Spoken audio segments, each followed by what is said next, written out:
Hey, what's up, everybody? Welcome to the Dickie and Donny Show presented by Business on Purpose. We are in season 2 of this amazing, spectacular, best hangover podcast you've never heard of. We are happy to be here. I am Donny, joined by my co-host Dickie, and we're excited to spend some time with you this morning, this evening, this afternoon, whatever it might be. Middle of the night. Dickie, I was having lunch with a buddy today, and we were talking through, and somehow college stories came up. And I want to share a little bit about myself shortly, but also it will help us know a lot about you because I'm going to explain 2 options that I had every day and why I went with one option. And I want to know which option you would have chosen. So I went to a small liberal arts college with one of the best cafeterias in the nation. It was ranked number 1 for many year. That's why my brother chose that school. He was an offensive lineman. He wanted to play football, but he also loved food. So this cafeteria being How do you number 1 start in the ranking country. cafeterias? Like, how would you Man, get into that committee? I like to be in the cafeteria ranking committee. I feel like it's a lot of people, and if you're listening and you're in that committee, then don't take this as personally as it might sound. I feel like it's people that are like tenured employees at universities, but visually show that they're capable of judging food, for lack of I think you get what I'm like. We grab the people that have been working on these in these institutions for years and years and years, and have proven the ability to eat large portions of different kinds of food for many a year.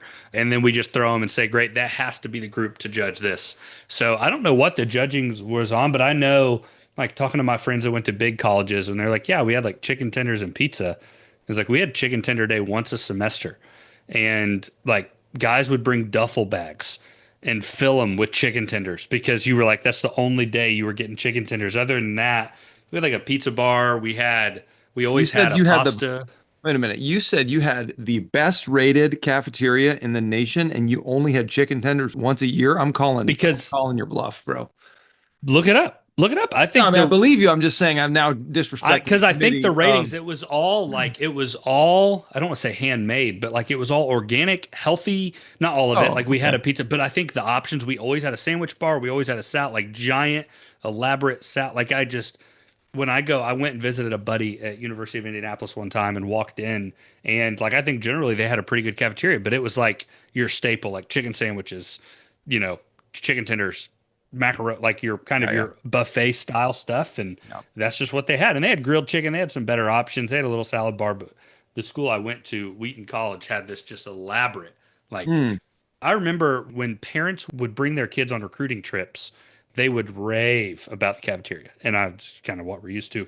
But here's what I want to bring up. Yeah, please do. Oh, here's my question. In the mornings, breakfast had the same spread, but there was an omelet line. And Wheaton was like known for their omelets. And there were 2 ladies of a descent I'm unsure of. One's name was Dow, D-A-O. And one omelet maker's name was, we called her Why Do. It was the letter Y space D-O. I'm confident that's not how you say it in her dialect, but we all said it was Dow or Why Do. Sounds Chinese. Okay. I didn't want to be racist and guess some other Asian race, but that's whatever it was. So yeah, Dow and Why Do. And this omelet line, there were like times of the day. The cafeteria, I think, would open at 7. And if you got there right at 7, you were usually good with a 5-minute wait. If you got there at 7:15, 7:30, you legitimately could have a 45-minute wait. This line was out the door. It's just 2 omelet makers, each have 4 going at a time. And they just, for hours, went through omelets. But here's where the decision comes into play. Because when you got up to the front of this line, right, Dow and Why Do would look out across the plane of students. And if you were like a team Dow, because you kind of picked your team, some kids would just go up and they'd say next and you'd go up, but you usually would have a team. And there would be people that were fully with Dow. Now, here was what Dow would do. Dow had the ability to make a 10 out of 10 omelet.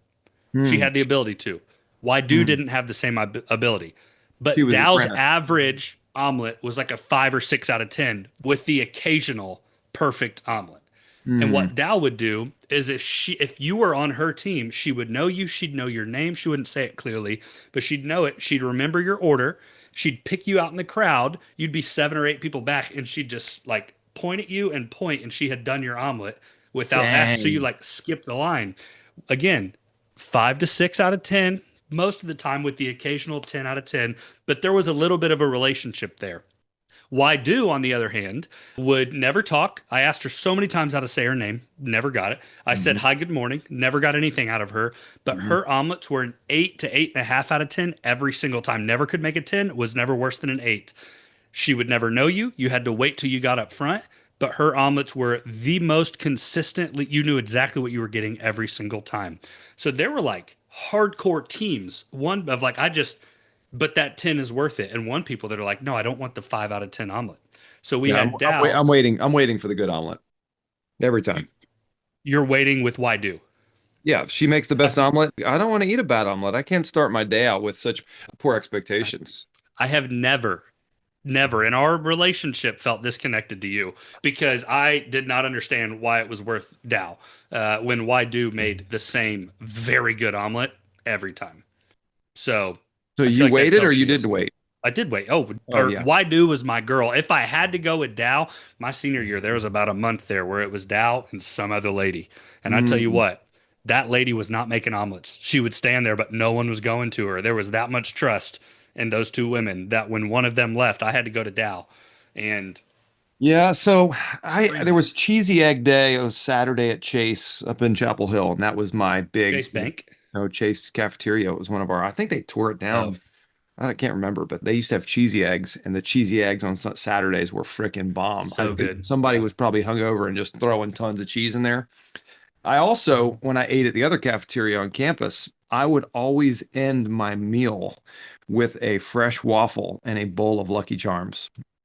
So, Wow. yeah, so Both. I'm You'd end telling you, your meal with both of those. I could freaking eat in college, and I would eat like a sandwich and some fries, or I'd eat some vegetables, and I would finish because they had a make your own waffle station with the logo of the, and you put chocolate chips in the batter, and then pour the So whipped good. cream on top, and then Lucky Charms. So y'all laugh at my Fruit Loops and beer in the airport.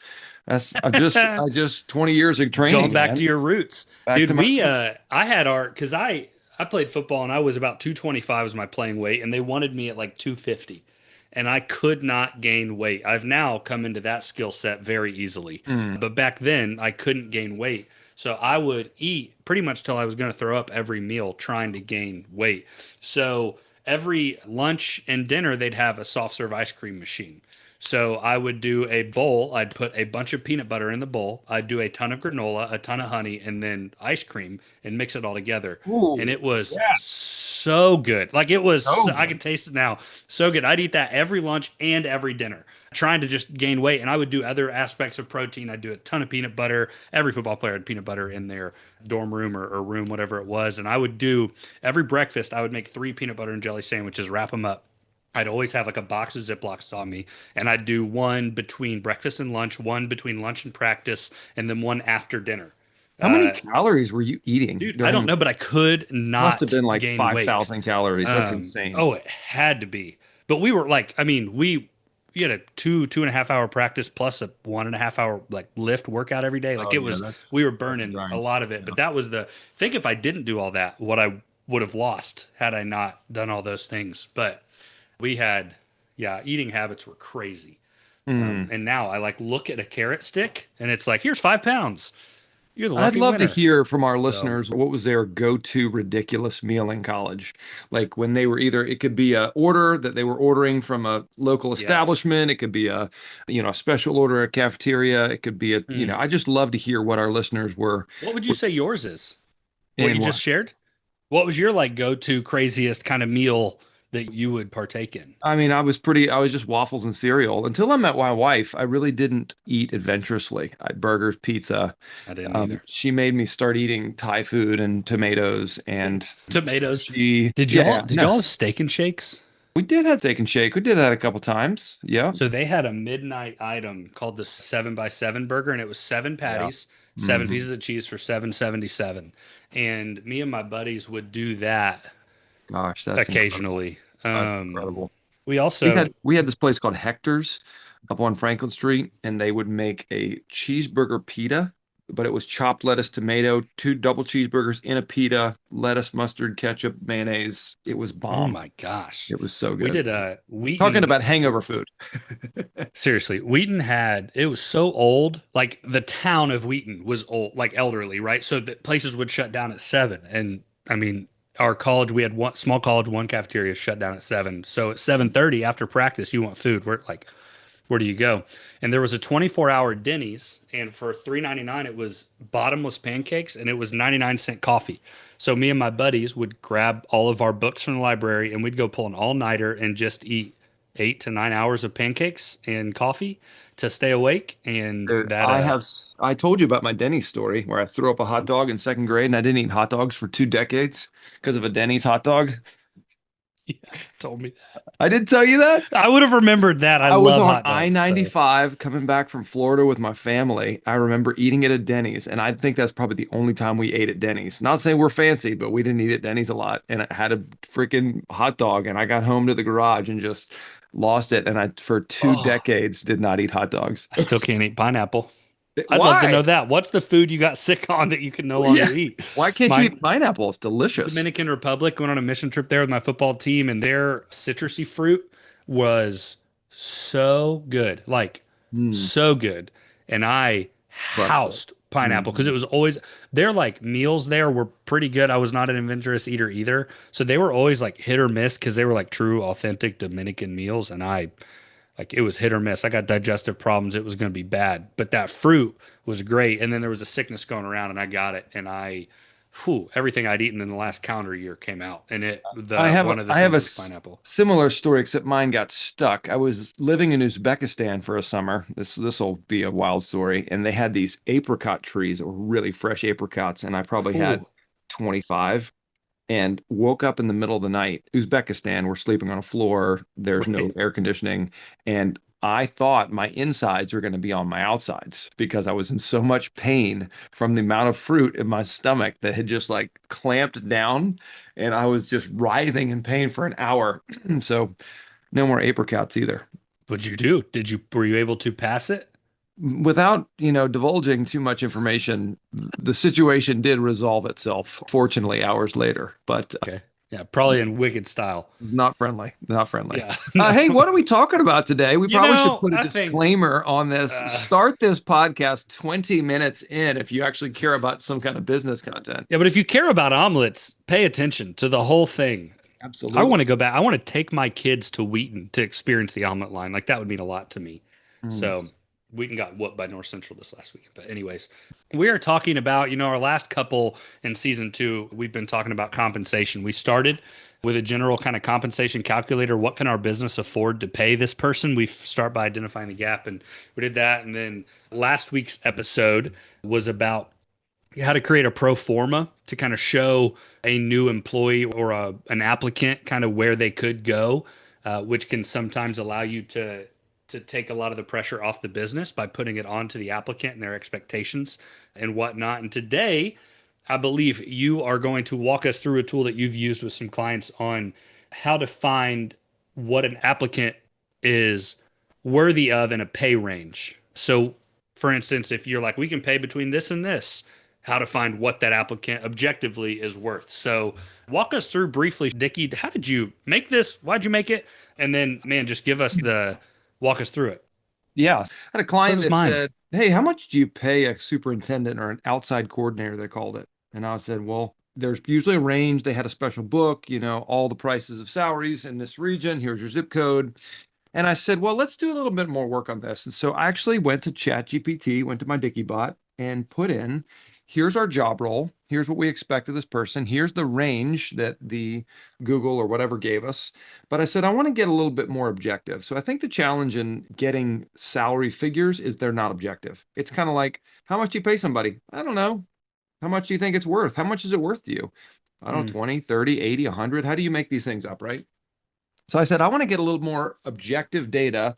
And if you've got multiple roles of the same person, the way this spreadsheet works out is that you can do real exact figures with this. So I said, ChatGPT, here's my position title, here's my job description, here's my 5 key role areas, here's the 3 general areas we want to make sure the person fits with us in our business.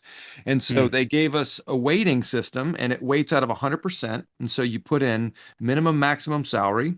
Then you can adjust your For percentage. instance, in this role, just for those that aren't watching, right now he has a range of 65,000 to 82,000. So, Yeah. yeah, So and enter this is your going to be a specific. project manager shed company. For Dickie and Donny sheds. For Dickie and DD Donny sheds. sheds. Project manager, we're going to say low 60. Let's just say, make it even, right? 60 to 80. Okay. Nice clean numbers. And then we've got these three areas that are general areas we want to test for. Their experience, do they fit our culture, our DNA, and our unique core values are here. So we assess based on our core value fit. And then their emotional intelligence. This was a different category, but I'm realizing in leadership and in hiring people, I need people that are aware, that ask questions, that are curious, that have Yeah. some Oh, yeah. sort of emotional intelligence in working with people that I think is not as appreciated. Now, we want people that are specific and competent in their area, but we also want to make sure people are able to have conversations and communicate well and ask questions and all of that stuff. So these are the three general areas.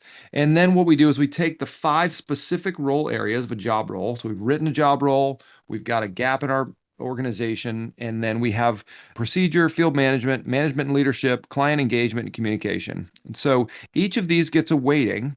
And then we would go down to this calculator tab, and I've got Donnie and Dickie here, and you put a scale of 1 to 10 on experience, DNA fit, and then EQ, emotional EQ, and then you've got every one of your role areas, and you can give numbers. And once you get all of these together, ChatGPT put all this together for me and created a weighted score. And then based on your salary range, will now give you a customized salary that you can use to say, this is an objective. I mean, as objective as you can be in these areas. Sure. And Sure. so what I did with this company was said, okay, as you're hiring people, you've got, 5 or 6 people you're going to hire. Run them all through this. And not only will this give you a salary, but it's also going to tell you the weighted score of the person who's the best candidate. That doesn't mean you have to absolutely go with them. This person Right. got 10 across all areas. You're probably going to go with them. It's just going to give you a little bit more data to say, all right, we've assessed these areas. We know we want, someone with experience, someone that fits our DNA. I weighted the DNA at 25% of 100. That's how important it is for me to Man, I think match that's spot on. core values with the role. And then emotional intelligence is 10, and then all the other ones are 10. So to me, it gives you not only a way to calculate their salary, but assess, 5 to 10 to 100 people. Additionally, if you've got 4 or 5 of the same position, say you've got 5 superintendents and you want to use the same scale to pay them, this is great. You've got experience, you've got DNA, you've got emotional intelligence, and then you've got your scores. And so there's probably more you could do here, but for me, this was just a super powerful way to use objective data to make decisions instead of just saying, I Yeah. feel like this. Yeah. Or when you tell someone, yeah, the range is anywhere from 60 to 80, and then they come in and pitch this, well, I'm worth, 78. And you're like, without objective kind of feedback, it's hard to tell them why they're not. Dickie, I love this. Can you go down and just explain? Because I see all this scoring system here. If you're watching on YouTube, if you're not, it's just a score system with some definitions. For instance, well, I guess, Dickie, you walk through kind of how you set this up so that you can actually score it objectively as well. Yeah, so if you look at this management and leadership column, you've got a score of 0 to 10. A needs improvement would be 2, average would be 5, good would be 7, excellent would be 10. And then you've got examples, so consistently exceeds expectations, measurable impact on outcomes. So that would be Would be a excellent. 10. Yeah, and actually these are all the same for all these, but what I would do is if I've got a multiple roles, I'd make these really clear. So Detailed. communication, yeah. What is excellent communication? Closes loose ends, ties up loose ends, follows up on things that have talked about, reaches out proactively. That's some excellent communication. Needs improvement communication, assumes everybody knows it, infrequent on our messaging platforms, things like that, that are going to give more detail about what it means to really succeed in your role. And Dickie, I love it because I agree. There is so much of it that is subjective because you're, month one of hiring a project manager for DD Sheds, right? And we have 10 good applicants. We're going to be a lot more picky. If we get to month 5 where we need a project manager, haven't had any applicants, and we get one, we're going to be a lot, our glasses are going to look at that differently. Wow, this applicant's amazing because I got that heartbeat and that's what we need and all that. So I love the objectivity to it. Have you ever thought about can you go back to that configure tab? What if you had the applicant rate themselves? and like just as a measure of like self-awareness, which could be a whole nother piece of this. But I wonder if you did that. And then what if like every year for their performance review, this was a part of like, hey, I have what you said you were as an applicant. Where are you now? And I wonder if you could even go or to any sort of compensation upgrade of like, hey, we started you because I could see that being an issue too. We started you at the low end at 60. We started you at 60 and I've been here for a year. Am I at 80 now? It's like, well, Yeah. Well, and probably not, but maybe. that's in our performance review template. If you go there, you'll get top 3 job roles, how they were met. And so if you've got your check-ins you're doing on a monthly basis, one of our check-in questions is, do you have any questions about your job role? And so those job roles are important, not just because they're written and stored somewhere, but because they're reviewed and practiced and lived in. So yeah, I think that's a great way to, bring somebody on, tell us where you are, how do you want to grow, and then assess them every year on their growth in that area. Great. Yeah, because that reminds me actually of a pretty scarring experience for me. One of my first jobs, I was, offered the standard starting salary for that role, which made sense. I had no experience, whatever. I was just happy to have a job. And 2 years later, the starting role had changed. I had been doing the job for 2 or 3 years, and because it was such a high turnover job, I was the most experienced. They just hired a guy who was making 10,000 more than me in his first job than I was, simply because they realized the pay scale was broken and they had no way of catching that. Hmm. And I mean, you could argue like in the workplace, it wasn't probably appropriate for him and I to have that conversation to ask, what are you making? That's just so touchy because who knows why he's making what he's making. But I know the starting salary, there was no negotiation, was 35, whatever it was. And 2 years later, I had the most experience in the role at this point. They hired a new cat out of college making 45, and I was whatever 3% raised twice, right? 37, 38. And like this type of system could be really beneficial if you're actually going to hire objectively out of a range to be able to say, now how much of that range are you worth? Because your experience with our company is worth something, but hopefully they were sharpened in some of these areas, which would make them worth more to your business. Yeah. So let's do you, Donnie. You're going to be a project manager at the Shed company. How many years of experience do you have in managing project management specifically? We won't say sheds, we'll say general project management and oversight. 6. 6 years. It's not been a direct role of mine. Did we ever do core values of Dickie and Donnie sheds? Have we done that yet? We haven't. We need to build those out. We did do core values of this podcast, appropriately unprepared. I'm going to say you're a 10 on DNA fit. I Thank mean, you, brother. you're a Thank you. 10. How would you rate yourself on emotional intelligence and ability to work with people? And I think to me, those are two different things. My ability to work with people, very high. My emotional intelligence, not as high. So 8. I yeah, think I work with I people wouldn't say well. that's not high, but you will My go with wife 8. can't, my wife does not, I can't identify emotions. Are you upset right now? I don't know. Are you sad? I don't know. I don't know how well I can identify my emotions. I probably need to see your wife for that. But Yeah, yeah, you could definitely see her for that. That would be, yeah, she'll get you straight. Dickie's wife is a counselor, to be fair. Yeah, she is a That's why I said that. high performance therapist, is what I'm just kidding. She An HPT. she Yeah, will you know me. crush your soul and then rebuild it in a very short amount of time, and in a good way. I don't say that meanly. Hey, Dickie, are you okay? Did something happen this weekend? Yeah, it's okay. It's a Monday. We feel it. Okay, let's All keep right. going. So then, when it comes to procedure, rate yourself on procedure. Purchase How well I orders. follow procedures. Yeah, purchase orders, Yeah, I'm gonna be pretty scheduling, high on that. material Yeah, delivery. I'm I pretty think so high on too. the All right. details level of things. I'm So gonna give probably a 9. Yeah. give you a 9. Yep. All right. How about field management? This is on-site quality assurance, quality control, working with trade partners and subs, material delivery, homeowners, all that jazz. What would you give yourself? Don't be shy. I would say for this one, I'd probably do a 7 because I tend to be more task oriented than relationship oriented. And I feel like, well, no, sorry, the opposite. I'm more relational oriented than task. So I could see a time when scheduling doesn't get done because I'm on site with the electrician or something like that. So Mhm. 7. All right. How about management and leadership? This is like oversight of the whole project. See, that's what's so hard because I would sit here and be like, well, every job I've ever had has had a level of that. So I don't know. Yeah, what does it look like on the job role? So, oh, they changed their role areas. So project management was changed. All right. I'd say 8. 8. All right. Role area 8. And then Client engagement, 10. communication, Yeah, my friend's parents always loved me. communication. Is that the last one? Yep. Last one's communication. Sorry. 9. Nine's probably fair. All right. So you got an 8.5, which is a solid B. A solid B. I'd say that's a pretty high score. We're going to pay you $77,000. How does that sound to you? I have mixed emotions. 77 was the last jersey number I ever had before I got in shape as a middle school kid. So when I was at my You've left that biggest as an behind. adolescent, 77. So I have some thoughts about that number specifically.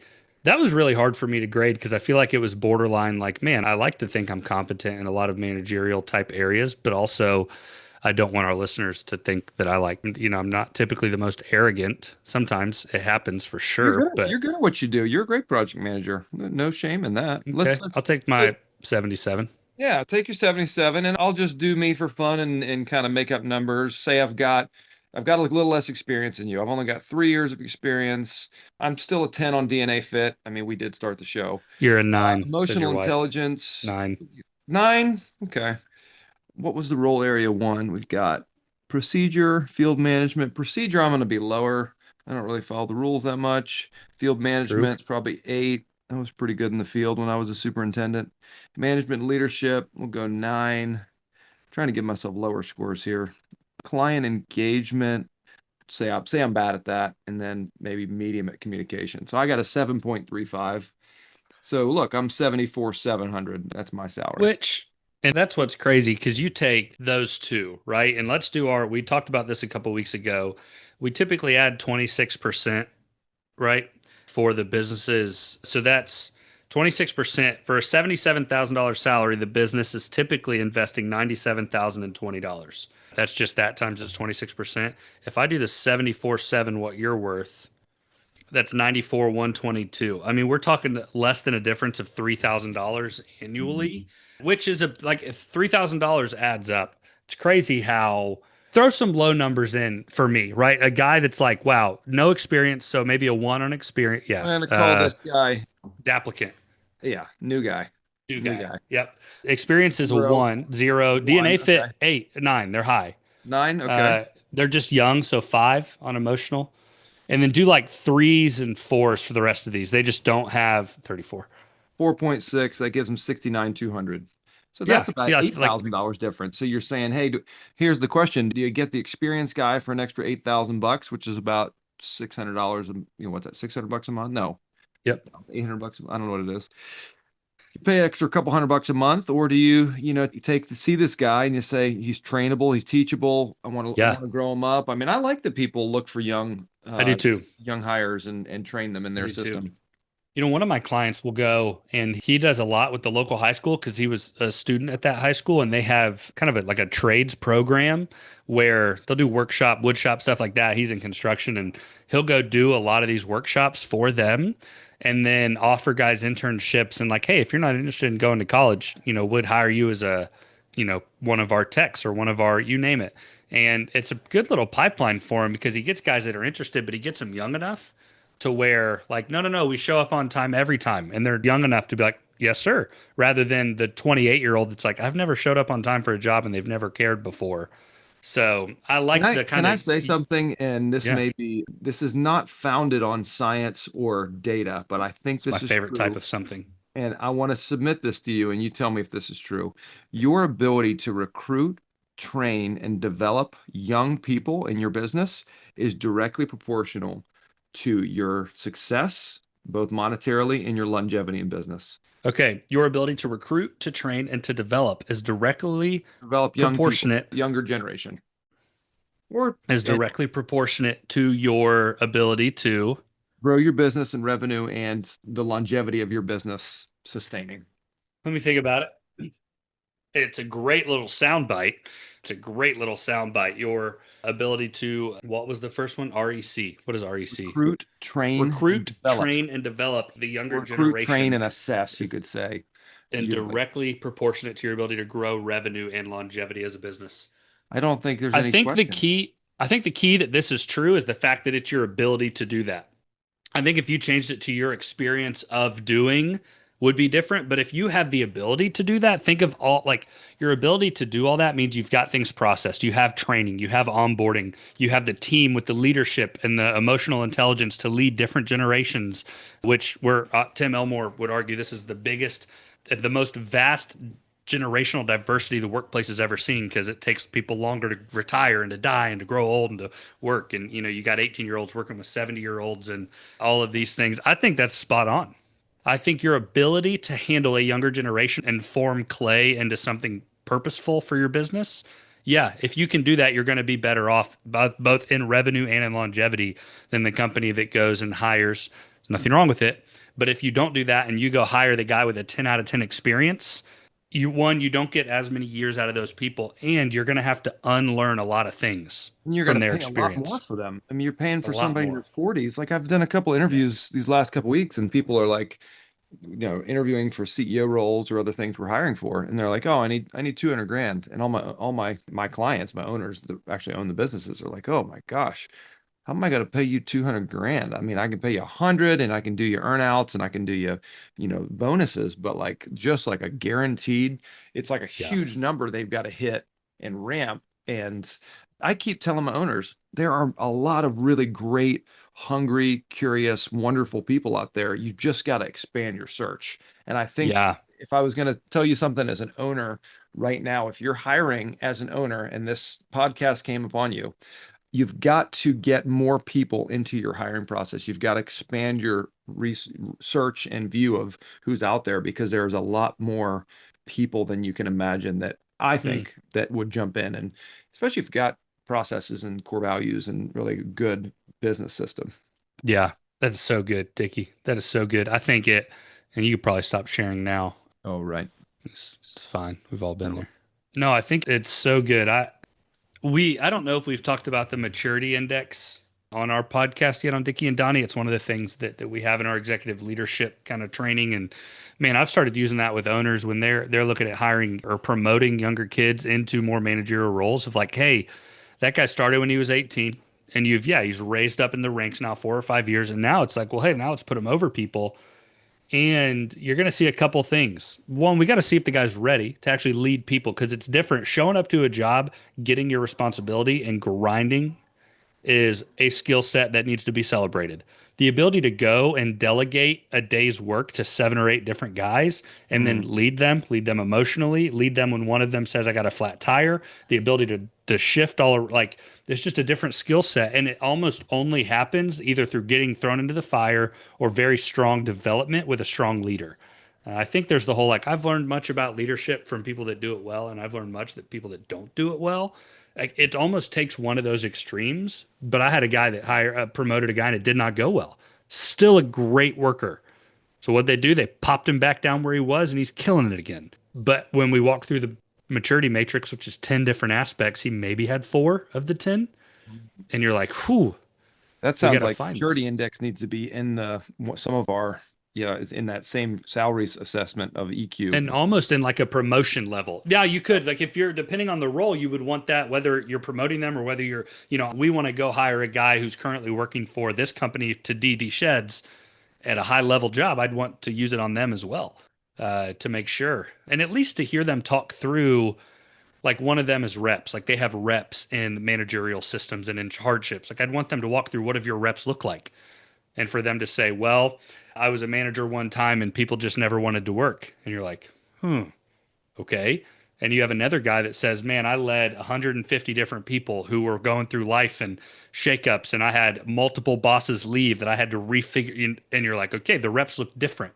So I Mhm. wonder if we do start throwing that into a high level hiring process and honestly use that as almost the agenda for one of the interviews. And that's even some feedback you get from them, and it's how well do they view themselves? Can they Yeah. make a good assessment of their own selves? Yeah.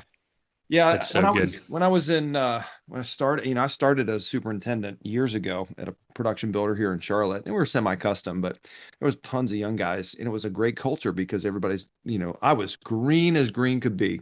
No idea how to spackle and putty. I was very new to the whole world, and man, I remember anyways, yeah, it was cool to see how much people grew up in that. And a lot of the guys actually just saw that one of these guys this weekend I worked with 20 years ago, our sons go to school together and are friends. It's the Whoa. weirdest thing. And a lot of the guys that were superintendents with me have now either gone on to custom building or production building, and they all started at the nationals, or they started, Sure. we used to use the Palm Pilots and check off the list, and it would go to pay the sub on the PO. It was hilarious. Looking back now, I'm like, oh my gosh, what was a Palm Pilot? What is a Palm Pilot? Is that like one of the old like BlackBerry smartphone type things? Excuse me, what is a Palm Pilot? Before there was BlackBerry, there was Palm Pilot. It was like the original touch screen. It had a stylus. It popped out. I actually had a Palm Pilot, and I thought I was, dude, I was so stoked when I got that Palm Pilot. And I probably played Oh, solitaire yeah. on it. Could you like, was it a phone? No, the Palm Pilot wasn't a phone, so you'd have to connect it to the computer. You'd have to walk your houses, check off all the things that got done that day, connect it to the computer, and then we had a system that would, once that's been, checked off, rough plumbing has been done, it would send the purchase order request through to our office. Dude, that thing. I had a clear blue one that was freaking cool as crap. Which one did Kind you have? I don't know. It was just like Where'd that picture go? a light blue looking one. And then, well, we had our Nextels, and then see the one, the gray one, the middle gray with kind of the scalloped up, that one. That's what I had. Dude, I love that Palm Pilot. That thing was awesome.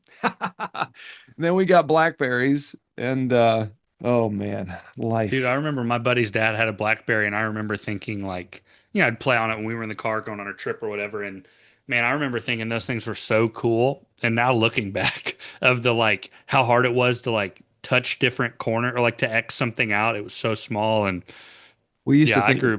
We used to think the project managers that oversaw all the supers in the neighborhoods were so cool because they had the Nextel Blackberries. So they beep you on the, do you remember the Nextels? Doo-doo. No, that was Yeah, push. like Okay. the to push to talk. Yes, yes, that was super fun. You could just beep anybody anywhere. Still beep Man, anybody anywhere. It just looks different. But uh-huh. anyways, thanks for joining today on the Dickie and Donny show presented by Business on Purpose. We are pumped that you were here. If you want to know more about what we do as coaches outside of existing to liberate business owners from chaos so you can spend time on what matters most, we can be found at businessonpurpose.com. You want to know how healthy you are? Businessonpurpose.com/healthy. There are contact forms on our website. We would love to connect with you. We've connected with a number of people from the show already. So if you're interested in that what do you call that today, Dickie? That compensation range calculator? Yeah, salary compensation, master salary model template. I don't know. We make up words. You're interested in that? Let us know, and we'll make sure you get it. I'm sure Dickie would even sit down and explain it to you I'd be happy to. You a send me an little bit. email at Shawn, SHAWN at businessonpurpose.com. I would be happy to set you up and get you hired. Yeah, that's great. I love it. I love it. Well, thank you all for listening, Dickie. All As right, Donnie, always, that was quite a rodeo here today, but I thoroughly from enjoyed it. Dow, Why Do, Chicken Now, Finger Day. food, master salary, all over. What are these called? Palm Pilots. Palm Pilots. Master salary. Palm Pilot. We'd love to be sponsored by Palm Pilot. I want to know the last Palm Pilot that was made because the technology would be way better on it than the first, and I want one. So if you're out there with a Palm Pilot, please send it to our address or just I email think me. And Palm Pilot got bought by Nokia, maybe. Sounds familiar, but I don't know if that's true or not. the original Palm Pilot technology and brand were eventually sold to Hewlett Packard and Chinese conglomerate TCL in 2014, who later released a secondary smartphone under the Palm brand in 2018. Therefore, while the original devices are no longer in production, the Palm name and associated technologies are currently owned by TCL. HP bought it. Interesting. TCL. Okay. All right, Donnie. Have a great afternoon. Hey, you as well, Dickie. And for our listeners, go get them today, huh? If you made it to this end, well done. Thank you. Yeah, we're grateful for you. See y'all.